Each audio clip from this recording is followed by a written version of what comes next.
हाय, good morning. Shri Swami Samarth. तर आज खरं तर माझा बऱ्याच दिवसांनी हा ब्लॉग आहे. गुरुवार आहे आज. तर मी शुक्रवारी करणार होते ब्लॉग, पण नाही जमलं मला काही कारणामुळे ना मला ॲक्च्युली नाही जमलं. आणि दुसरी गोष्ट म्हणजे ना शनिवारी मग मी शनिवार रविवार म्हणजे मी नंतर आता 5-6 दिवस खूप बिझी होते कारण तेही मी सांगते. कारण मी श्री गुरुचरित्र पारायणाला बसली आहे. तर आता गुरुचरित्र पारायण म्हटल्यावर थोडंसं प्रत्येक ताईंना माहिती आहे त्याचे नियम असतात किंवा सकाळी लवकर उठणं असतं. मी नाही सकाळी मी सांगते शेड्यूल काय केलेलं आहे ते. कारण सकाळी लवकर उठून एकतर टिफिन बनवायचे असतात, त्याच्यानंतर मग सगळंच घरातलं आवरायचं, त्याच्यानंतर मग मी माझा टायमिंग दुसरा म्हणजे दुपारचा ठेवलेला होता. पण त्याच्यामुळे काय झालं, मला एक 5 ते 6 दिवस वेळ मिळेल. आज आहे 6वा दिवस पारायणाचा.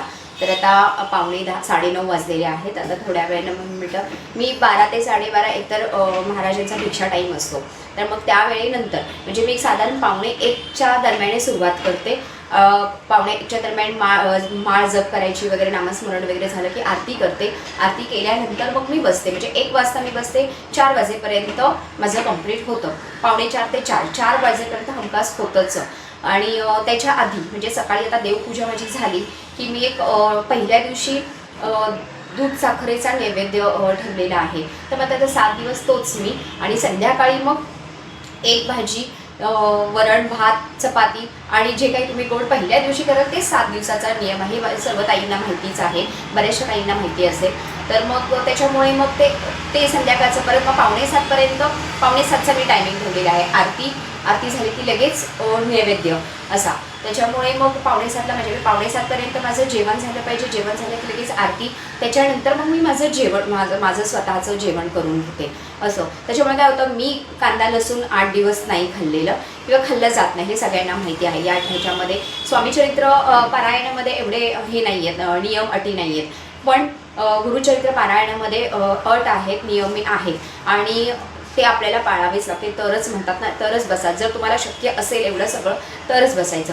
तर मी याआधीही पण केलेलं आहे आणि मी करते तसंही वर्षातून एकदा. तर यावर्षी वाटलं की आता आपल्याला वाटतं ना मुलांची एक्झाम आहे, तर आपण बऱ्याचशा ताई करतात म्हणजे काही ना काही स्वामी पारायण म्हणा. तर मला पण वाटतं शर्वरीची आता एक्झाम चालू होईल, तर त्याच्या आधी एकदा आपण गुरुचरित्र पारायण करून घ्यावं. 7 दिवसात त्या नॉनव्हेज नाही झालं पाहिजे. त्याच्यामुळे मी शर्वरी श्रावणीला सांगितलेलंच की तुम्हाला मिळणार नाही. आणि दिलीपचा तर काय प्रश्नच नाही दिलीपचा, कारण दिलीप बाहेर होते, पण कालच आले ते. त्याच्यामुळे आता झालं उद्या पारायणाची सांगता होईल. तर अशा पद्धतीनं त्याच्यामुळे कसं झालं, सकाळी उठल्यापासून शेड्यूल माझं तयार होतं, म्हणजे एक बिझी होतं. त्याच्यातूनही मी शॉर्ट रेसिपी माझ्या टाकलेल्या आहेत, झटपट होणाऱ्या रेसिपी.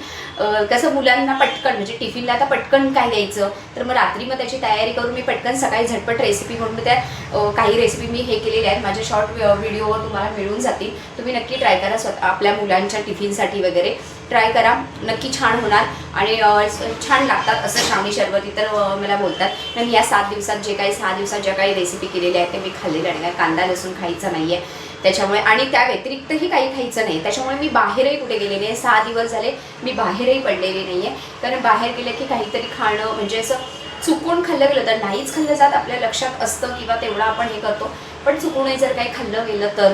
म्हणून मी 6 दिवस बाहेरही पडलेले नाही. त्याच्यामुळे मला बाहेरही पडता आलेलं नाही आहे. इव्हन गुरुचरित्र पारायणाचे नियम तसे आहेत, म्हणजे अगदी बेडवर बसायचं नाही किंवा 7 दिवस परायण घ्यायचं नाही आहे, 7 दिवस कुठे जायचं नाही. शक्यतो होईल तेवढं 7 दिवस जो दिवा पहिल्या दिवशी आपण हे केलेला तो अखंड दिवा राहिला पाहिजे. थँकफुल की माझ्याकडे तरी आज 6 दिवस झालेले पारायणाला आजपर्यंत दिवा अखंड दिवा आहे माझ्याकडे. आता माहिती नाही स्वामींच्या कृपेने किंवा दत्तगुरूंच्या कृपेने उद्याचा दिवसही माझा छान जाऊ दे आणि व्यवस्थित सांगता होऊ दे, एवढीच माझी महाराजांना प्रार्थना आहे. आणि बाकी छान वाटतं ॲक्च्युली गुरुचरित्र पारायणाचा. खरंच एकदा तरी अनुभव घ्यावा असं म्हटलं जातं, कारण 5वा वेद मांडला जातो गुरुचरित्र पारायण, आणि ते खरं आहे. जो तो ग्रंथ आपल्याला वाटतं की एवढा मोठा ग्रंथ कसं काय मला म्हणजे कधी होईल का माझा, म्हणजे 7 दिवसात कसं होईल माझं, पण होतं. आणि याच्यामध्ये मेन म्हणजे मनातल्या मनात बोलायचं नाही आहे ते शब्द आपण जे काही बोलणार आहोत संस्कृतमधले शब्द ते बाहेर पडले पाहिजेत हे त्याच्यामध्ये मुख्य आहे की त्याच्यामधले मला वाटलं कोणीतरी आलं हे काय पण नाही कोणी तर त्याच्यामध्ये जे आपण संस्कृतचे जे शब्द आहेत ना ते बाहेर पडले पाहिजेत त्याच्यामुळे ते एक आहे त्यामुळे मध्येच माझा व्हिडिओ जरासा कट झालेला होता तर गुरुचरित्र पारायणाचं असं आहे ते संस्कृतचे जे उच्चार आहेत किंवा आपण ते मोठ्याने बोलायचं आहे मनातल्या मनात बोलायचं नाही आहे ते जे काय आपण बोलणार आहोत किंवा ग्रंथ जे काय आपण पारायणाचे एक अध्याय आहे ते उच्चार त्याचे आले पाहिजे बाहेर असंही आहे त्याच्यामुळे कसं मनातल्या मनातही बोलून चालत नाही आहे गुरुचरित्र पारायणाचे नियम आहेत पण एवढंही काही अवघड नाही आहे ठीक आहे ज्यांच्या घरात लहान मुलं आहेत ना ते थोडंसं त्यांना नाही जमत कारण लहान मुलं आलं की भरपूर गोष्टी आल्या त्याच्यामुळे ते जमत नाही मला फक्त एकच गोष्ट जमत नाही ती म्हणजे पहाटे बऱ्याचशा ताई की 3 वाजता 4 वाजता उठून पारायण करतात खरंच हॅट्स ऑफ त्यांना की एवढ्या सकाळी उठून त्या करतात मला एवढं पॉसिबल होत नाही पहिल्यांदा करायचे मी म्हणजे स्वामीचरित्र पारायण मी केलेलं आहे 3 वाजता उठून 4 वाजता उठून पण आता मला पॉसिबल होत नाही कारण कसं आहे शर्वरीची एकतर आता एक्झाम चालू होणार त्यामुळे शर्वरीबरोबर रात्री मी 1-1:30 वाजेपर्यंत बसलेली असते कारण कसं मुलं बसतात आणि आपण झोपणं मग त्या मुलांनाही कंटाळा येतो त्याच्यामुळे मी बसलेली असते तिच्यासोबत तर 1-1:30 वाजता तेव्हा मी झोपल्यानंतर परत कधी 4 वाजता किंवा 3 वाजता उठणार झोपेचे मग थोडंसं हे होतं आणि परत उठलं तर जेव्हा आपण पारायणाला बसलो ना तेव्हा आपल्याला अशी झोप येते डुलकी येते मग त्याला अर्थ नाही जर आपण व्यवस्थित केलं किंवा व्यवस्थित आपल्यालाही समजलं पाहिजे की आपण काय वाचतोय ते आणि त्याच्यामुळे मी माझा टाईम दुपारचा ठेवलेला आहे आणि इवन हे मी 1 मिनिट हां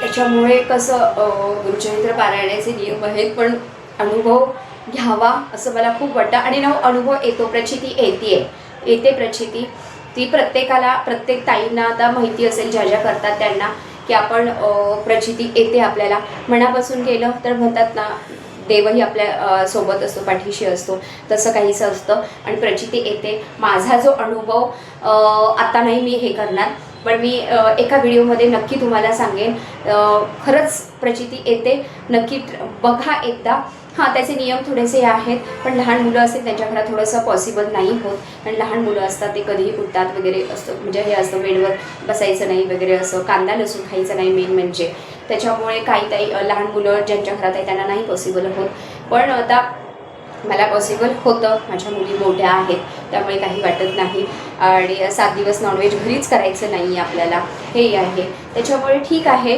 होऊन जातं उलट 7 दिवस कधी जातात ना हे आपल्यालाही समजत नाही सो मला तरी वाटतं की एकदा तरी अनुभव घ्यावा जसा आपण स्वामीचरित्र पारायणाचेही अनुभव खूप छान आहेत किंवा येतात तसंच गुरुचरित्र पारायणाचाही अनुभव आहे किंवा येतात तर एकदा नक्की त्याचा अनुभव घ्या बघा तर चला आता वाजलेले आहेत मला आता पुढचं बरीचशी कामं आहेत आणि 1:45ला मला शाळेत बसावं लागतं तर आरती आहे नामस्मरण आहे त्याच्या पुढे म्हणजे अध्याय आहे ते उद्या सांगता असेल त्यामुळे उद्याचाही मी नक्की ब्राह्मणांना बोलवावं लागणार आहे मला एक तरी ब्राह्मण यावे लागतात आपल्या घरी जेवायला तर मग मी बोलवलेलंच आहे तर उद्या तीही माझ्याकडं तो जमला व्हिडिओ करायला तर मी नक्की करेन तुमच्यासोबत शेअर करेन तर चला आता मी पटापट आधी आवरून घेते आज संध्याकाळी जर जाणं झालंच कारण गुरुवार आहे त्यामुळे मठात वगैरे इकडच्या जवळच्या मठामध्ये जर जाणं झालं तर मी नक्की व्हिडिओ करेन आता आधी आवरून घेते चला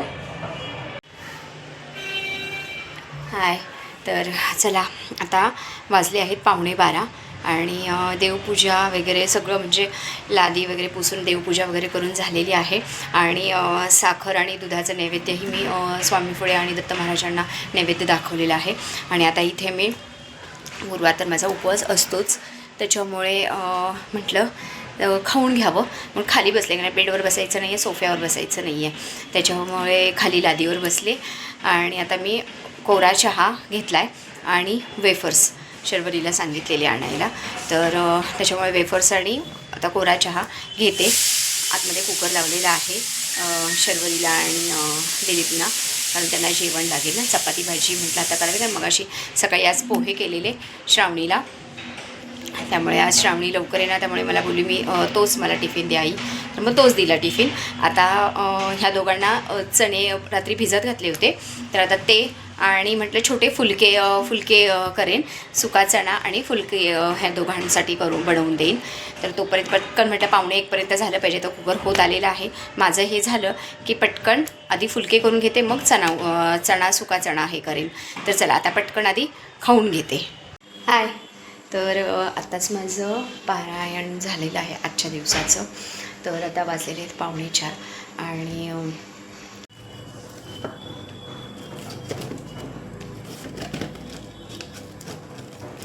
उघडल्यावर दाखवून कर.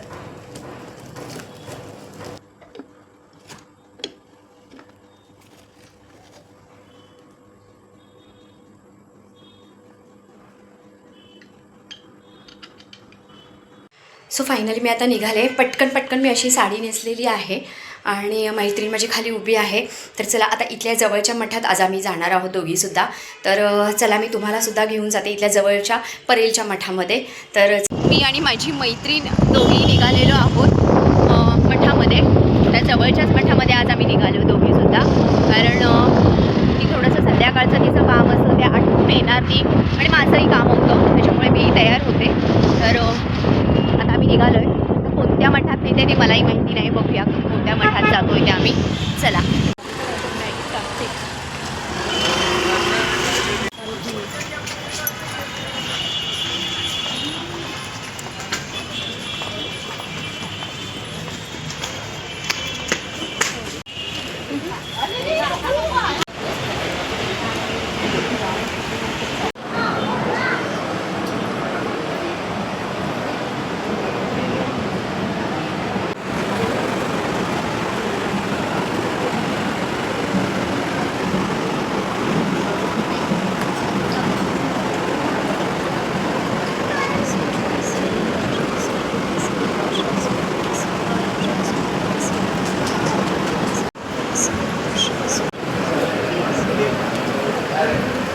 फायनली आमचं दर्शन झालं आणि आता आम्ही दोघी निघालेलो आहोत, कारण मलाही घरी जाऊन कामं करायची आहेत, म्हणजे भाजी बनवायची आहे त्या तिघांसाठी आणि तिलाही करायचं आहे जेवण. सो चला.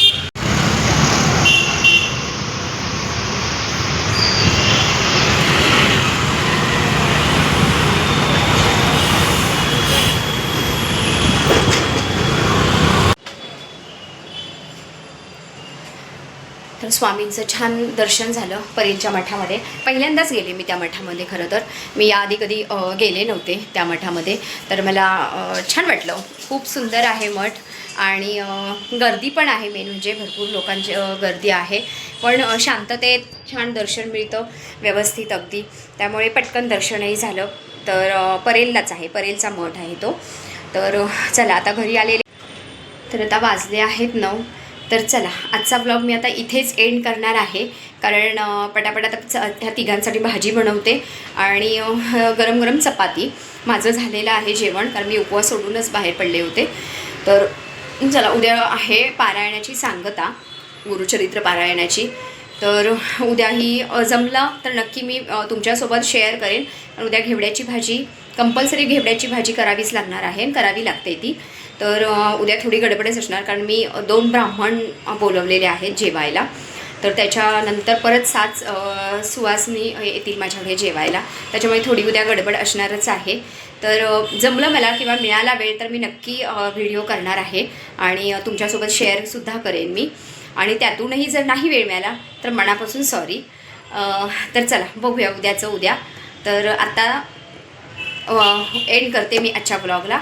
तर उद्या पुढच्या ब्लॉगमध्ये भेटूया लवकरच. तोपर्यंत बाय, गुड नाईट.